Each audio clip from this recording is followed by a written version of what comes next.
So I gotta share this story before it's because it's still fresh in my mind.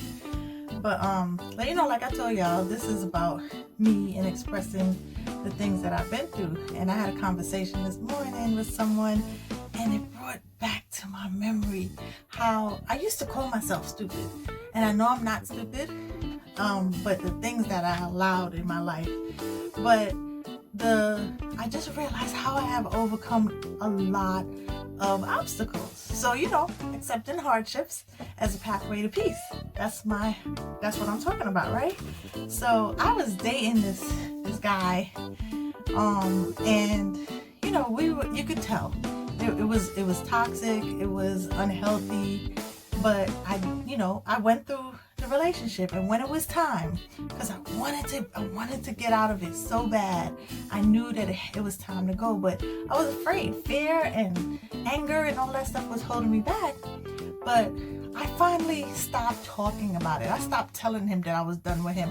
I stopped threatening and making false accusations and all this stuff. And I remember I just decided to just quit calling. I didn't tell him that I wasn't going to call anymore. And then I think he realized maybe about 6 weeks I can't even remember. It was a long time, probably about 12 weeks. All right, I might be exaggerating, but it's my story, right? And I'm sticking to it. But he tried to come to the house, like after I hadn't talked to him in so long, to open the door. And I was like, that's when I got my power back. I got the power when I was like, nah, kid, this ain't going down no more like this. And we were able to have a conversation through the door.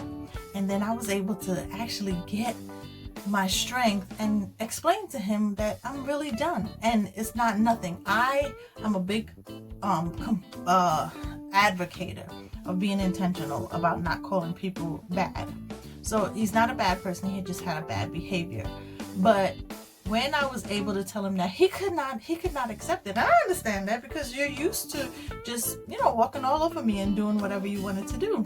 So when I got that power, it just was like, it was just, I am so happy to be able to share that with you today without the tears, without the pain and the anguish and all the things that I was going through at the time. This too shall pass, and it does pass, and it gets better, and then you can look back and you can laugh at it, you can tell your story, you can give a testimony, you can do whatever you want. And I choose to look at that, because it was so unhealthy and so toxic, as I have overcome something, and I am proud of myself. So that's all I had to share today. I hope, and I would love to hear if you have any, input or anything that you'd like to share with me, because I want to make this kind of interactive. So have a good night. We'll talk soon. Deuces. I am so happy.